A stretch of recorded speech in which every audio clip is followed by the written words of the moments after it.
ripuh urang eta mah tangtos padamelan Allah Subhanahu wa taala. Nu katilu cenah nu ngahalangan kana ibadah teh palawargi kaum muslimin sadayana naon tadi teh? Nu kahiji dunya, nu kadua makhluk, nu katilu setan. Moal aya pangajak setan angin sadayana ge ngaco. Sanajan dohiriyahna pangajak setan kana perkara nu dipandang sae ku agama tetep setan mah tujuanana rek nyilakakeun balawargi kaum muslimin sadayana kumaha supaya urang salamet kumaha supaya urang salamet mangka urang kedah berupaya muharrabah merangan ngalawan setan entong tunduk ka setan. Jadi lamun pangaruh hawa nafsu nujulna ti setan ngajak kakidul urang kudu ini kakaler. Itu lamun setan ngajak kakaler urang kudu ngidul. Jadi tong mapai nuturkeun alur setan. Sementara setan palawargi kaum muslimin sadayana ngaganggu ngagoda ka urang teh berjalan teh sesuai perjalanan darah nu aya dina anggota badan urang. Nu kaopat nafsu cenah nu ngahalangan teh kumaha carana supaya nafsu teh jadi hahalang kana ibadah. Nafsu ge sami kudu dipisalah. Sementara nafsu teh hiji hal menjadi kaperyugian nu teu tiasa dileungitkeun da teu aya hawa nafsu mah palawargi sadayana panganten ga teu moal hayang boga bojo. Di judulan ku Al Mukarram ti payung ge judulna ge kudu boga kahayang. Kudu boga kahayang palawargi kaum muslimin sadayana. Jadi urang kudu kuat merangan hawa nafsu. Ketika dina kegiatan anu dipandang saya dina agama nu kurang kedah dilaksanakeun yakin nafsu mah ngahalangan. Entong ngaji, entong mingguan, entong silaturahmi cek nafsu kitu lawan urang angkat ngaos silaturahmi laksanakeun infak sedekah kaluarkeun palawargi sadayana naon urang kudu mampu naon jadi pesaing nafsu anu rek ngungkulan urang kedah mampu ngungkulan nafsu sehingga urang teu nuturkeun sakahayang hawana nafsu nu aya dina diri urang sadayana. Jamaah hadirin wal hadirat rahimakumullah, ieu mah sakilas we. Jadi ibadah teh teu sagampang ngabalikeun dua dampal panangan, urang periuk di pembelajaran, urang periuk di pengetahuan. Mata tadi ku Al Mukarram bil khusus panganten engal dibekelan nu kahiji awas ngelmuan eta teh palawargi sadayana sanes masalah nu sepele tapi masalah anu luar biasa nya saeutik kabaruk kaitan sareng pernikahan sakumaha pidau Kangjeng Rasul tunkahul mar'atu li arbaati asya lima liha wali jamaliha wali hasabiha wali diniha. Praktikah ku anjeun hiji wanoja hiji istri karena opat faktor. Nu kahiji lamun bisa manehan mengpeung acan. Pibojo teh faktor nu kahiji pilarian teh palawan bisa dayana lima liha nu beunghar loba duitna loba lega sawahna. Lain indung bapana lain jenisna awewe nu beunghar teh dicontohan ku Rasulullah. Ai Rasul nikah ka Siti Khadijah waktu harita 2/3 aset wilayah Mekah milik Siti Khadijah. Siti Khadijah 40 tahun yuswa Rasul 25 tahun Rasul nikah ke Siti Khadijah nu berlimpah harta kekayaanana anu sehingga Siti Khadijah masrahkeun harta kekayaan kanggo Rasul berjuang memperjuangkan agama Allah Subhanahu wa taala. Jadi insyaallah-nya lamun seueur harta istri salihah lajeng caruge anu ngaberdayakeunana pameget anu saleh bakal jadi kamaslahatan kanggo sadayana dunia terutami akhirat. Tah kahiji karena hartana heukeun we atuh teu budakna ge heulaanan da hese di urang mah bapakna bapakna aya piraku budakna teu kaseblok palawan bisadayana da moal aya indung jeung bapa nu teu nyaah ka anak. Da beda jeung anak ka indung bapa beda. Matak dugi ka digeuning dina hadis diterangkeun lamun ieu harta kekayaan anu aya di permukaan bumi ti masyrik dugi ka magrib jadi milik urang sorangan tuluy ku urang dipasrahkeun rek dipake mayar jasa indung jeung bapa moal lunasna moal mahi komo boga sagawang. Ieu mah dunya salagana alam dunya urang teu apal tungtungna lamun dikira-kirakeun milik urang pribadi rek dibayarkeun kana jasa indung jeung bapa nguruskeun urang nikahnya urang moal kabayar moal. Nah ada kahartos saur ulang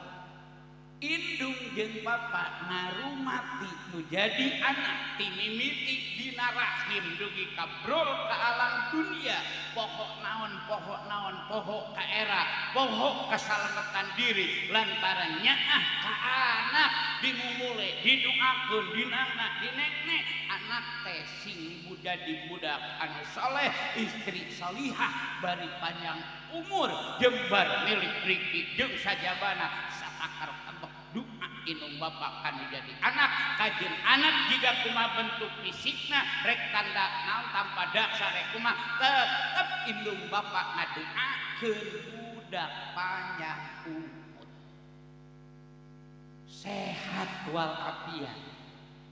Beda jeung anak ketika posisi indung jeung bapa geus kembali deui kana perilaku jeung akhlak anu persis jiga budak jiga orok beureum balawargi kaum muslimin sadayana emutanana jiga budak bolon nu urang ilmu sok disebut eta mah kolot teh geus ngalipi poho di temah wadi poho kana kaera hoyong miceun di mana rutna hoyong kampangan di mana gogna rek nganggo-anggoan rek henteu gada gidi geus teu aya kaera kembali kana perilaku budak geuring ripuh kacai kudu dibeyeng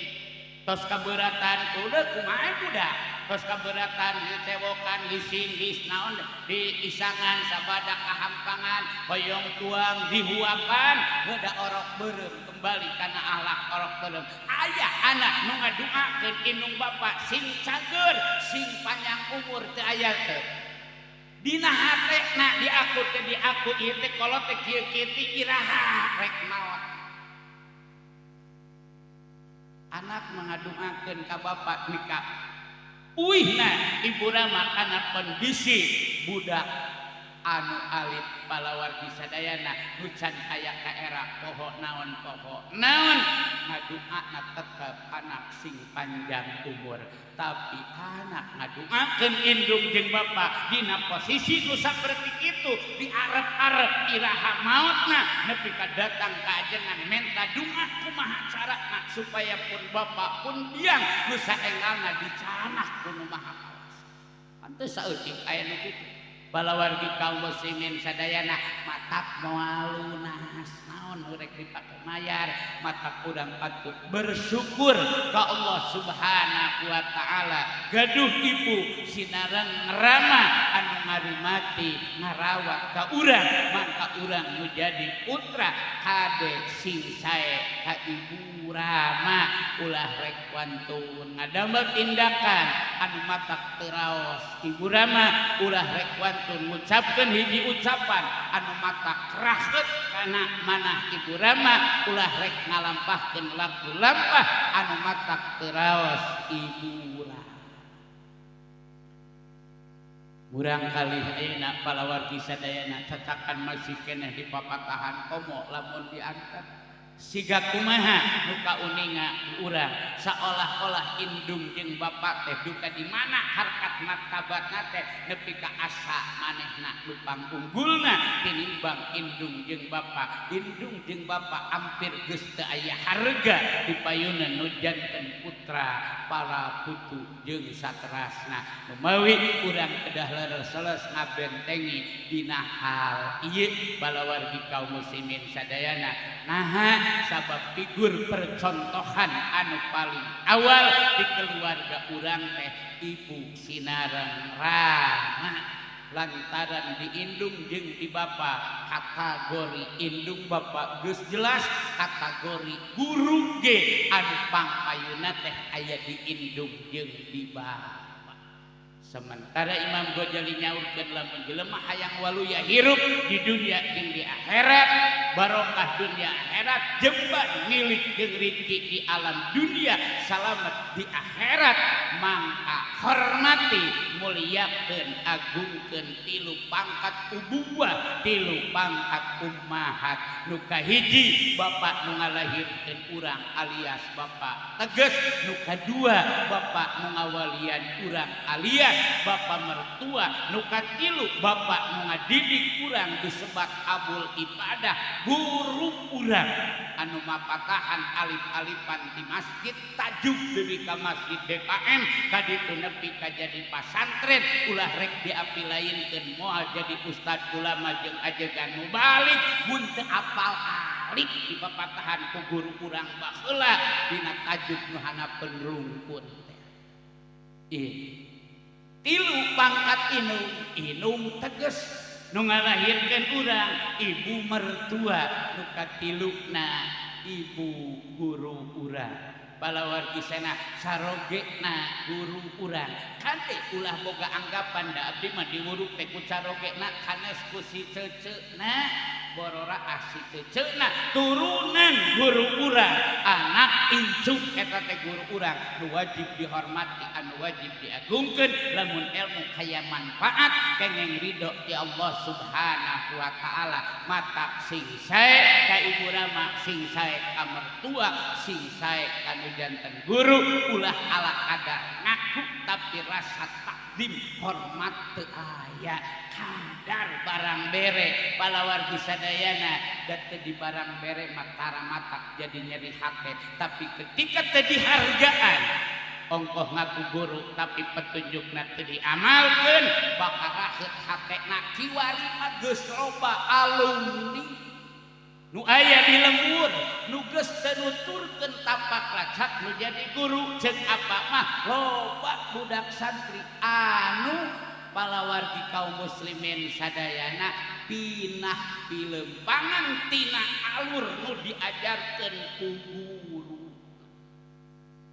nama ke pinah alur da guru nama tengah didik tengah ajarkeun kitu kari-kari ai santri nama kalakuan teh kitu nah palawargi sana lain perkara goreng kegiatan nu dilaksanakeun kegiatan agama bacaan nu dibaca zikrullah zikir ka Gusti Allah guru nama baheula ngaheulakeun nu parduaen maneh teh kade kudu mingguan ibadah kudu tekun tapi ketika geus antruk kikituan mingguan nu parduaen jadi tara budak anu biasa reang kudu sanaon usia SD ngaraji Quran di papatahan kulantaran boga kegiatan nu saperti kitu sul budak dikantunkeun geus teu dididik deui palawargi sadayana lain alumni batur alumni al muawanah ngan moal disebutkeun geus loba anu pinah pilempangan saperti kitu masyarakat ditinakeun budak nu biasa sok dipapatahan ditinakeun naon sabab lantaran boga kegiatan nu dianggap istimewa kumanehana da kuduna